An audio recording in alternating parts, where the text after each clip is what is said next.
কাশতে কাশতে শেষে একটা টানের শব্দ। দম বন্ধ করা এই কাশিতে রোগীর পেটে মাথায় অসম্ভব ব্যথা। অসহ্য কষ্টকর এই কাশিকে নিয়েই আজকের আলোচনা। নমস্কার, আমি ডাক্তার ময়ূরী ভট্টাচার্য, এই হোমিওপ্যাথিক কনসালটেন্ট। আজকে এসেছি এই প্রাণান্তকর কাশিকে নিয়ে আলোচনা করতে, বা হুপিং কাফ আমার আজকের বিষয়। সাধারণ কাশি, শ্বাসকষ্টের সাথে কাশি, বা কাশতে কাশতে দম বন্ধ হয়ে যাওয়ার মতো অবস্থার সৃষ্টি হওয়া ইত্যাদি, এরকম অনেক পেশেন্ট আমার চেম্বারে আসেন। ছোট থেকে বড় কেউই নিস্তার পায় না এই কাশির সমস্যা থেকে। বিভিন্ন রোগের জন্য কাশি হতে পারে, যেমন acute or chronic bronchitis, bronchiectasis, bronchial asthma ও পালমোনারি টিউবারকিউলোসিস ইত্যাদি। কাশি সাধারণত দুই ধরনের হয়। Number 1 dry cough, number 2 wet cough. Wet cough হলো বা প্রোডাক্টিভ কাফ যাকে বলে, এই কাশির সঙ্গে সর্দি উঠবে। আর ড্রাই কাফ হলো এমন এক ধরনের কাশি যেখানে এক্সপেক্টোরেশন থাকবে না। তবে আজকে আমি একটি অতি গুরুত্বপূর্ণ কাশি বা হুপিং কাফ নিয়ে আলোচনা শুরু করছি। এবারে আসুন দেখি হুপিং কাফ কী, কীভাবে হয় এবং এর হোমিওপ্যাথিক ট্রিটমেন্টই বা কী আছে, সেই বিষয় নিয়েই আজকে আমি আলোচনা করব।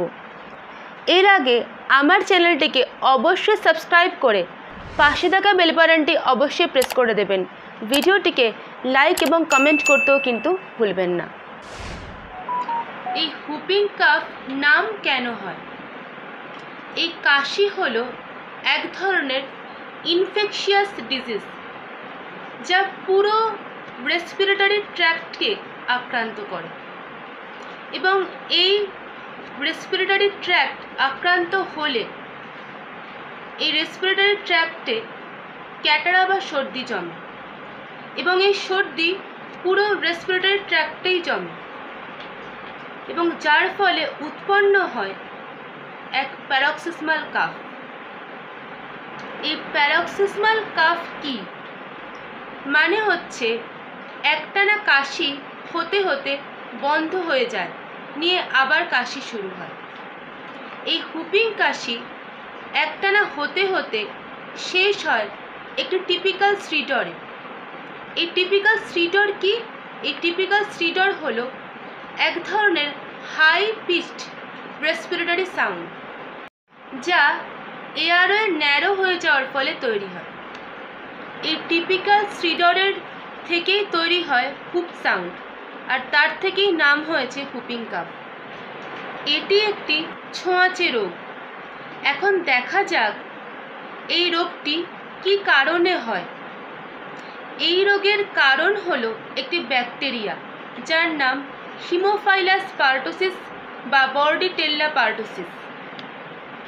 এই ব্যাকটেরিয়া গ্রাম নেগেটিভ অ্যানঅ্যারোবিক ড্রপলেট ইনফেকশনসের মাধ্যমে ছড়িয়ে পড়ে। প্রথমে এই ব্যাকটেরিয়া অ্যাটাক করে রেসপিরেটরি এপিথেলিয়াল সেলসের সিলিয়াতে, এবং এখান থেকে ব্যাকটেরিয়াল টক্সিন সেটা রেসপিরেটরি ট্র্যাক্টকে ইনফ্লেমড করে বা প্রদাহযুক্ত করে। এখান থেকেই তৈরি হয় হুপিং কাফ। এবারে আসুন দেখা যাক যে এই রোগের ক্লিনিক্যাল ফিচার বা রোগলক্ষণগুলি কী কী আছে। এই রোগের দুই ধরনের স্টেজ রয়েছে। Number 1 catarrhal stage, number 2 paroxysmal stage. Catarrhal stage নিয়ে একটু আলোচনা করা যাক। একেবারে কমন কোল্ডের মতো সিমটমস আসে, অর্থাৎ নাক দিয়ে জল, সর্দি, এবং এর সাথে কনজাংটিভাইটিস থাকতে পারে, আর এর সাথে যুক্ত হয় কাফ ও ফিভার। এবারে প্যারক্সিসমাল স্টেজ নিয়ে একটু বলি। এই স্টেজে কি হয়? এক ধরনের ক্রাউইং ইন্সপিরেটরি সাউন্ড বা হুপ আসে, স্পুটামও আসতে পারে, আর কাশি খুব তাড়াতাড়ি বাড়াবাড়ি অবস্থায় পৌঁছে যেতে পারে, মানে প্রায় 40 থেকে 50 বার প্রতিদিনের হিসাবে। ক্রমে কাশির দমক আরও বাড়তে থাকে এবং বাড়তে বাড়তে আস্তে আস্তে বমি অনিবার্য হয় এবং পেশেন্ট ভীষণ দুর্বল হয়ে পড়তে পারে। কিভাবে বুঝবো? তার জন্য কিছু প্যাথোলজিক্যাল পরীক্ষা করাতে হবে। Number 1 blood test, number 2 throat swab, number 3 chest X ray. এবারে দেখা যাক যে হোমিওপ্যাথিতে এই রোগের ক্ষেত্রে কি চিকিৎসা রয়েছে। হোমিওপ্যাথিতে আমরা রোগের নয় রোগীর চিকিৎসা করি, তাই যে সমস্ত মেডিসিন সিমটম সিমিলারিটি বেসিসে আসে সেই সমস্ত মেডিসিনগুলি হলো, প্রথম মেডিসিনটি হলো নাম্বার 1 অ্যান্টিমটার 30। এই মেডিসিনটি তখনই দেওয়া যাবে যখন এই ইন্ডিকেশনসগুলো আসবে, যেমন ঘর ঘরে সর্দি, উঠতে চায় না, শ্বাসকষ্ট দেখা দিতে পারে। এই সমস্ত ক্ষেত্রে এই মেডিসিনটি 2 থেকে 3 ফোঁটা করে 1 চামচ জলের সাথে মিশিয়ে দিনে 2 বার পরপর 7 দিন পর্যন্ত খেতে হবে। খেলে অসম্ভব ভালো উপকার পাবেন। নাম্বার 2 হলো ইপিকাক 30। এই মেডিসিনটি তখনই ব্যবহার করা যাবে যে এই ইন্ডিকেশনসগুলো এলে। কী কী ইন্ডিকেশনস আসতে পারে?